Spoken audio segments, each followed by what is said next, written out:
Hey, what's up guys? Welcome back to the channel with another Eve Online video. Today I have 5 quick tips for you to almost instantly make more ISK in the Abyss. But first, most of you that watch this channel are not subscribed. And if you do enjoy this type of content right now and right now only for the low, very low cost of a single click, a subscription could actually be yours. And this would give you my channel on the left side of your homepage here on YouTube. And when I post a new video, you would actually see a nice little blue dot right beside my channel name. I know, what a steal. All right, let's get serious. 5 tips for more ISK in your Abyss runs. Tip number 1, spend more on your ship and overtank it. So in the last update, in the Depth of the Abyss update, CCP added a lot of new rooms with very low odds of spawning, with the specific configuration has a very low odd of spawning. But it's a room that was built specifically as a debt room. It's meant to really curb and stomp down on fits that are improperly tanked or that are just not sufficient enough to handle those rooms. They don't show up often, maybe once every 30 runs, once every 50 runs, but they will kill you. And a very easy way to make more ISK in the Abyss is to, first of all, not lose your ship. That's so simple. It makes a lot of sense, but a lot of people are not thinking about it that way. If you lose your investment, it'll actually set you back quite a bit. And on top of that, when you're overtanked for the rest of the rooms, when you're overtanked 95% of the time, it allows you to make decisions in the Abyss that will actually let you complete the rooms and kill the rooms faster. So for example, if you're overtanked, if you have a really strong cap, you can decide to actually go after the webs instead of going after the newts and the high DPS first. Going after the webs can get you to the gate faster. At the gate, you can drop the MTU faster. You can start pulling in nodes.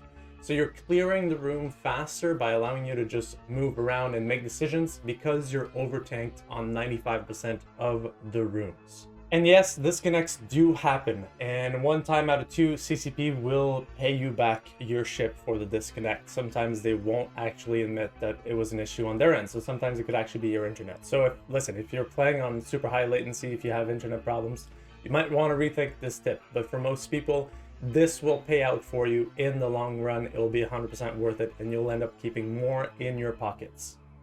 Which brings me to tip number 2. Bring an MTU with you. Ideally the pack rat. Here's how the nodes work in the Abyss. Yeah, sometimes you get some empty nodes, okay? But most of the time in tier 3 filaments, your nodes will be worth anywhere between 1 and 2 million ISK. In tier 4, it'll be worth anywhere between, the average actually around 3 million, I've noticed, for tier 4. In tier 5, it's going to be anywhere between 4 and 5 million ISK is where the average is going to be, okay? So your average node is also going to be 60 kilometers from the gate. So if you get to the gate and you drop an MTU, even if the gate is cleared, even if the room is cleared rather, even if everybody is dead in there, and you could move on to the next room, it's actually worth it to wait. And here's what happens. 60 kilometers away, it takes 45 seconds to bring it in with a pack rat MTU. Take that and figure out how much you're making per hour waiting for those nodes, and you're actually likely making a little bit more per hour waiting for those nodes than you make in general per hour in the Abyss. Okay, and the reason why it works this way is because it takes forever to clear the entire room, usually get the bio, and then you wait very little time compared to that for the MTU to bring in those nodes that have a decent payout, and it's actually fairly consistent. Like, the average is pretty good. So you'll notice that it's actually worth it to wait in there, sit in there, bring an MTU, bring in all the nodes. And the other bonus to that is the nodes, the loot that's in there is easy to get rid of. It's loot that's very constant in value as well. So tip 2, bring an MTU, and tier 3 and above, loot all the nodes. All right, and now tip 3 revolves around the blueprint copies. So you really have to take the time to learn your blueprint copies and learn how to use them. Those that are worth manufacturing, you want to manufacture them. Those that are worth upgrading to tier 2, if you can do that, upgrade them to tier 2, sell them as tier 2 BPCs, or manufacture the item as well if you can. Okay, and personally, what I've decided to do, and this will link into a later tip as well, all those blueprint copies that feel like they're worthless right now, those blueprint copies are just one update away from CCP to now be worth a bunch of ISK. We never know. We never know when they buff certain ships and stuff like that. So hold them. Don't get rid of them, okay? But let's go back to manufacturing the BPCs. So first of all, do not manufacture in Jita. You're going to spend way too much on manufacturing fees for the station itself, like the station manufacturing fees. Instead, what you want to do is you actually want to hoard your BPCs for a little while, then go out in a station 3, 4, 5, maybe 6 jumps out from Jita. Manufacture over there for the reduced facility costs. Then after that, hire a freighter like Red Frog Freight, for example, to actually bring those ships into Perimeter or JITA, whichever station is best for you to sell, and then sell them in there. Okay, that's the best way to use those.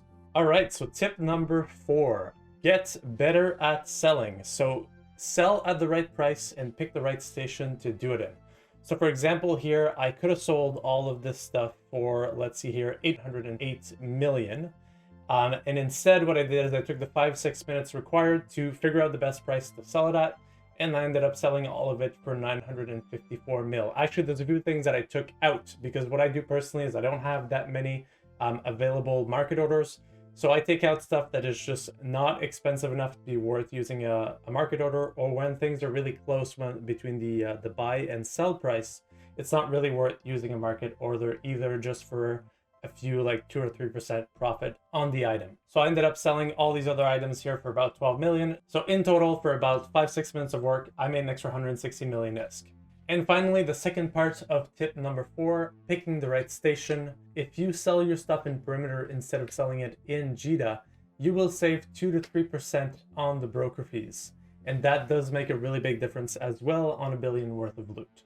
Now, this also goes for the Triglavian survey database. Those are not worth selling to an open buy order where you can just go 2, 3, sometimes 4 jumps from JITA and sell them directly to Concord for full price. If you sell a billion worth of those at a time, you're literally going to be saving maybe 50 million on it. And finally, tip number 5, which is actually to hold when possible. Okay, so this is a great example here, the Leshak. I manufacture these. I already have one on a sell order down here for 474 million. And I put this one up a while back, so it's already been up for about a month. And what happens with the Leshak is, so this increase in price here is when the mineral change happened. And then it went down, went back up, and now it's going down again. And I think it's going to go back up to about, what is this here? 470 million ISK. So I think that sell order that I have open will eventually sell before it expires. And I have 2 extra here that I'm just holding on to. I'm just going to wait for the price to go back up a little bit and increase my profit. This is actually something that a lot of the really high level players in Eve do quite a bit to make a lot of ISK. As long as you're able to hold, of course, if you need the ISK now, maybe it's just better off selling everything. But if you can hold, you can actually make quite a bit of ISK that way. And this also goes for your open sell orders that are not selling. Do not cancel them until they expire if possible. And the reason why is because if you do cancel them, you will lose the broker fee that you put down. So if you have a billion open and sell orders that you just cancel, you'll lose 10 million right away. And that's it for me, guys. I hope you enjoyed this video. I hope you learned something from it. Don't forget to like, subscribe, and until next time, peace out and fly safe.